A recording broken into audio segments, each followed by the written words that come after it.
आजच्या या व्यासपीठावर उपस्थित मान्यवर शिक्षक वृंद आणि माझ्या बालमित्र, आज माझ्या वाढदिवसाचे औचित्य साधून मी गोरगरीब विद्यार्थ्यांनी वह्या करीत आहे। खऱ्या अर्थानं माझा वाढदिवस म्हणजे 1 ऑगस्ट, परंतु गेल्या सोमवारपासून आपण आपल्या आदिवासी वाड्या भंगारपाडा तर संपूर्ण आदिवासी वाड्या एवढा आमच्या केंद्र शाळेमध्ये शाळा आहे त्यांचा कार्यक्रम मी 4 दिवस अगोदर उरकून घेतलं आणि हा सुद्धा बड्डेच्या आदल्या दिवशी आपला कार्यक्रम उरकायचा होता, परंतु इथले ग्रामपंचायत सदस्य, स्कूल कमिटी सदस्य, चिंपाला ग्रामस्थ हे बाहेर पंढरपूरला गेले असल्यामुळे त्याही सांगितलं की आपली शाळा लेट ठेवा म्हणून आज म्हणजे सोमवार म्हणजे 8 दिवस हा आपला कार्यक्रम चालू आहे। त्या दिवशी बड्डेच्या दिवशी एक माझी केंद्र शाळा ओढे इथे सर्व विद्यार्थ्यांसाठी वयोवाटप कार्यक्रम केला आणि आपण सकाळपासून तर संध्याकाळी 12 वाजेपर्यंत अन्नदान म्हणजे जेवण ठेवला होता। येणाऱ्या पाहुणे उपाशी पोटी जाऊ नये हा असा कार्यक्रम मी ठेवला होता। विद्यार्थ्यांनो, तुम्ही आज शिकण्यासाठी खंबीर उभे आहात, तुम्हाला शासनाकडून कपडे भेटतात, वह्या पुस्तकं भेटतात, पण आमच्या आलेल्या कुठली वही सुद्धा भेटत नव्हती। आम्ही ज्या वही आणणार त्या परीक्षा झाल्यानंतर ती पानं कोरी राहतील, ती पानं फाडून करणार आणि बाडी म्हणजे मोठी वही तयार करायचो, सर्व विषय त्यामध्ये झाले पाहिजे अशा पद्धतीने आम्ही शिक्षण घेत होतो। शिक्षण घेत असताना आम्हाला अतिशय आता वाईट वाटतं, आम्ही शिक्षणापासून वंचित राहिलो। आज जर मी शिकलो असतो तर मी पण कुठेतरी चांगल्या उद्योगात असतो, जर मी शिकलो असतो तर मी पण कुठेतरी चांगल्या उद्योगात असतो, परंतु एक ईश्वराची कृपा असतो का माझ्या हातून जनतेची समाजसेवा घडो यासाठी मला पूर्ण माझ्यावर सतत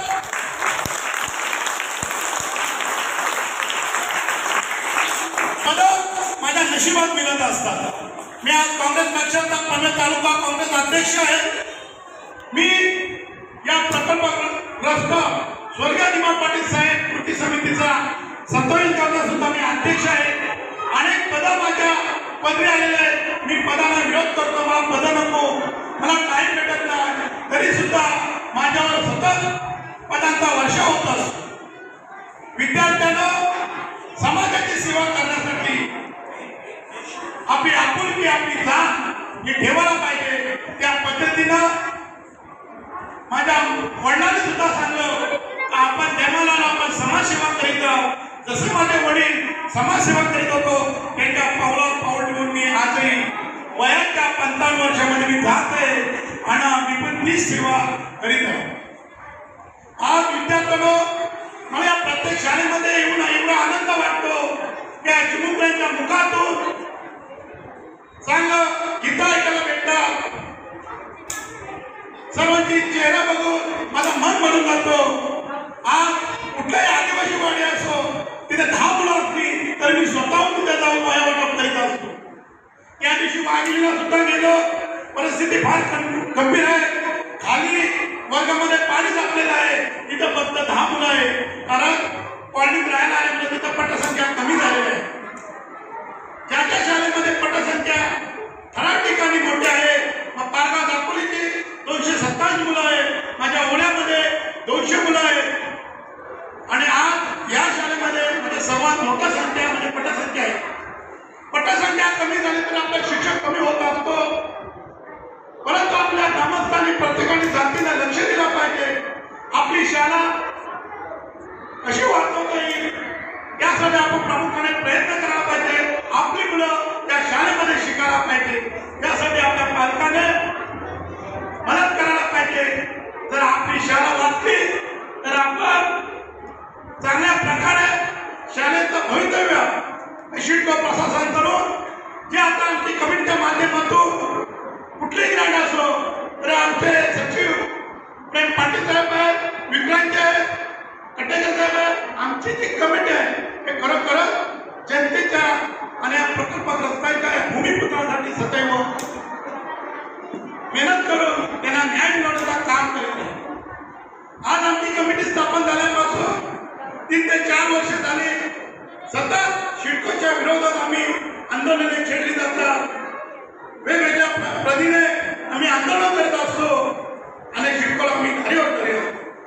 गेल्या महिन्यामध्ये 12 जुलैला आम्ही जय समाधीचा एक आंदोलन केलं होतं आणि आमच्या कमिटीने 40 ते 50 जणांनी या समुद्रामध्ये उडी टाकून जीवाची पर्वा न करता शिडको प्रशासनाला हादरवला होता आणि शिडको प्रशासनाचे लोक येऊन तो मोर्चा आमचा स्थगित केला. मला आम्ही मीटिंग देतो. आपल्या विभागाची जी कामं आहे ते सोडवण्यासाठी सदैव स्वर्गीय दिलीप पाटील साहेब यांची जी आमची सत्ताधारी कमिटी आहे त्या माध्यमातून आम्ही सोडत असतो. विद्यार्थ्यांना तुमचा वेळ मी घेत नाही जास्त, जरा शांत बसा. विद्यार्थ्यांना तुम्ही शाळेत येता कशात येता? शिक्षण घ्यायचं आहे ना.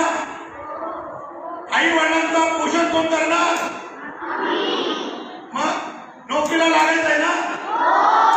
मग शिक्षण घ्यायला पाहिजे ना. तुम्हाला एअरपोर्ट मध्ये कामाला लागायचं आहे का? मग त्या पद्धतीने आपण शिक्षण घ्या. 3061 नोकऱ्यांची जी भरती आहे ती आपल्या या विभागामध्ये आपण जे फॉर्म भरले त्यासाठी आमची 27 कमिटी सदैव प्रयत्न करीन आणि तुम्ही चांगल्या प्रकारे शिकाल तर तुम्हाला एअरपोर्ट मध्ये कामाला लावणार ही आमची कमिटीची एक इच्छा आहे. म्हणून विद्यार्थ्यांना तुम्ही चांगल्या पद्धतीने शिकाल आणि जर तुम्ही शिकाल तर या शाळेचं नाव लौकिक करणार. तुम्ही शिकाल तर आपल्या या तालुक्याचं नाव लौकिक करणार. तुम्ही शिकाल तर आपल्या जिल्ह्याचं नाव तुम्ही रोशन करणार. तुम्ही शिकाल तर महाराष्ट्राचं नाव रोशन करणार आणि तुम्ही शिकाल तर भारत देशाचं नाव रोशन करू शकाल. या शाळेचा एकाच विद्यार्थी शिकला आणि महाराष्ट्राचा मुख्यमंत्री बनला तर आम्हाला अभिनंदन वाटतं. खरोखर आमच्या विभागामध्ये एक शाळेतला एक विद्यार्थी मुख्यमंत्री झाला तर आम्हाला एक आनंद वाटतो. म्हणून कोणीतरी मुख्यमंत्री व्हावा, कोणी देशाचा पंतप्रधान व्हावा ही भूमिका आपण घ्या आणि शिक्षण चांगल्या प्रकारे घ्या. आपण शिकत असताना शाळेमध्ये आल्यानंतर आपण लक्ष केंद्रित केलं पाहिजे.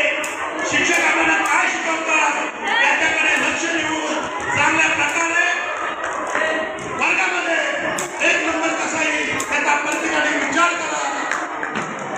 तुमचा वेळ मी आता घेत नाही. म्हणालो तुम्ही शिका. तुम्हाला कधी काही कमी पडला कमी देते आम्ही सदैव प्रत्येक शाळेमध्ये आम्ही जाऊन विचारपूस करतो.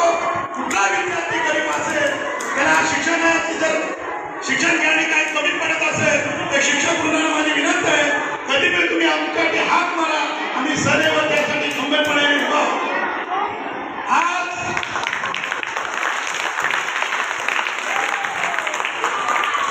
शिकत असताना आम्ही पण शिकलो नाही, परंतु माझ्या 2 मुले मी शिकलो नाही पण माझ्या मुली 2 BA झाल्या. मुलगा सुद्धा BA आहे, सायन्स मध्ये आहे. कारण आता ते शिकावं. प्रत्येक शाळेमध्ये आम्ही जाऊन विचारपूस करतो. कुठला विद्यार्थी गरीब असेल त्याला शिक्षणाची जर शिक्षण घेणे काही कमी पडत असेल तर शिक्षक वृंदाला माझी विनंती आहे कधी पण तुम्ही आमच्यासाठी हात मारा. आम्ही सदैव त्यासाठी खंबीरपणे उभा आहोत. आज